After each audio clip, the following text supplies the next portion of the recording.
सबसे पहले दलील पर बात होनी चाहिए। अब इसी पर आप पकड़ ले तो कोई हिल ही नहीं सकता। वो कहता है मैं अहले कुरान हूं, अच्छा जी बहुत अच्छी बात है, तो कुरान पाक में कहीं नमाज का हुक्म आया है? हाँ नमाज का हुक्म आया है कि मैंने फिर नमाज पढ़नी है, जरा मुकम्मल नमाज सिखा दो और सिर्फ कुरान से सिखा दो। अब वो कुरान से मुकम्मल नमाज नहीं सिखा सकता। तो इससे मालूम हुआ कि सिर्फ कुरान का लफ्ज कहने को तो बड़ा प्यारा है, लेकिन नमाज भी हम नहीं पढ़ सकते सिर्फ कुरान पाक से। मैं एक दिन एक बच्चे को तालीमुल इस्लाम पढ़ा रहा था, तो 2 प्रोफेसर गैर मुकल्लफ 5-6 लड़के कॉलेज के साथ आ गए। बैठने से पहले कहते देखो यही फर्क है। उनको लड़कों को 2 गैर मुकल्लफ थे, 4 हनफी थे, उनको मुतस्सर कर रहे थे कि देखो भाई यही समझ लो फर्क, हम सब कुछ बुखारी से लेते और ये तालीमुल इस्लाम पढ़ा रहा है, फिक़ह की किताब, हम सब कुछ बुखारी से लेते हैं। मैंने कहा प्रोफेसर साहब झूठ बोले बगैर आपकी रोटी हजम नहीं होती। ये झूठ जो है आप बतौर चूर्ण इस्तेमाल करते हैं ताकि रोटी खाई हजम हो जाए। मैंने झूठ बोला? मैंने कहा जिंदगी का सबसे बड़ा झूठ यही है जो आपने इस वक्त बोला मेरे सामने। कैसे?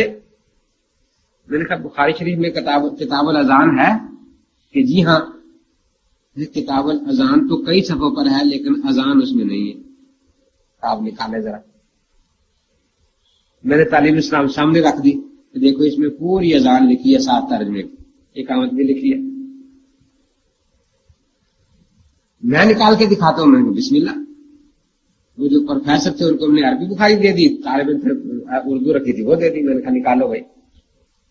निकालते रहे, मिल गई। अच्छा क्या मिला?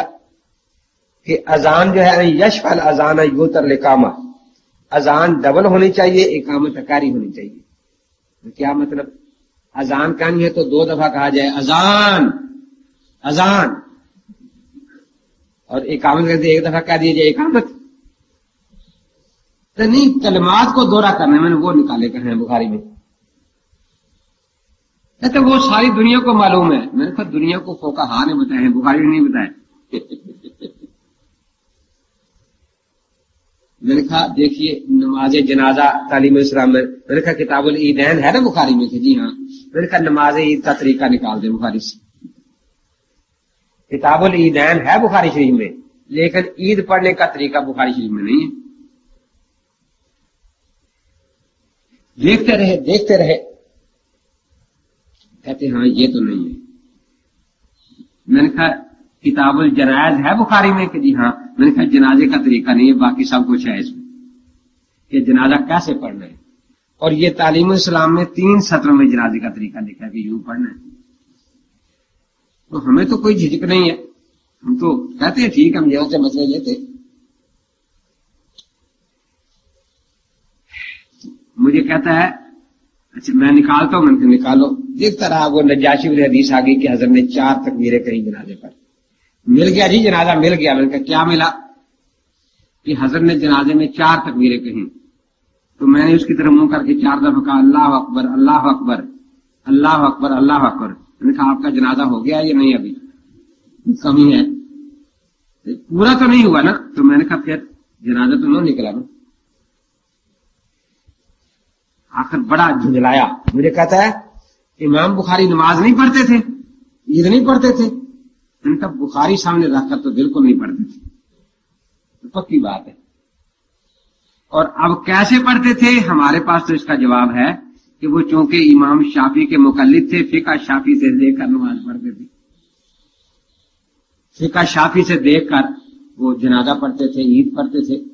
आप बताएं कि आप उनको मुकल्लिद भी नहीं मानते और बुखारी में है नहीं नमाज पढ़ने का तरीका। सुबहानक अल्लाहुम्मा पूरी बुखारी में कहीं नहीं, सुबहान रब्बियल अज़ीम पूरी बुखारी में कहीं नहीं, सुबहान रब्बियल आला बुखारी में नहीं। अजीब बात यह है कि सिहासिता आप पढ़ रहे हैं, सिहासिता वालों में ये सारे हदीस लहे इन्नमल आमालु बिन्नियात, लेकिन किताब सलात में कोई भी नहीं लाया इसको बिल्कुल। तो नमाज में नियत जरूरी नहीं है। नसाई वगैरह वुजू में ला रहे हैं, क्योंकि इख्तलाफ है ना इमाम शाफी से वुजू की नियत के बारे में। तो अपने आइमा का लिहाज बांध कर ये बाप बांधते हैं ना हजरात, अपने आइमा के एतबार से।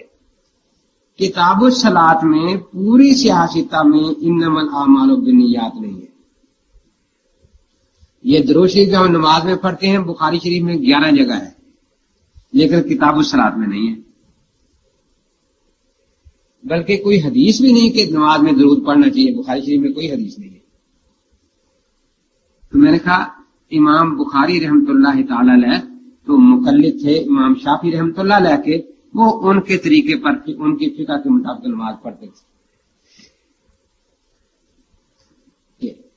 ये कोई कुरान हदीस में है कि वो मुकल्लिद थे? मैंने कहा चलो आप कुरान हदीस से दिखा दें कि वो गैर मुकल्लिद थे।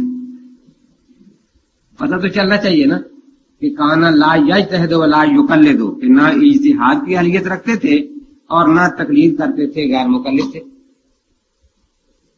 कि नहीं कुरान हदीस में तो नहीं, लेकिन आप ये अल्फाज दिखाएं कि इमाम बुखारी ने खुद कहा हो अना मुकल्लिदुन, मैं मुकल्लिद हूं।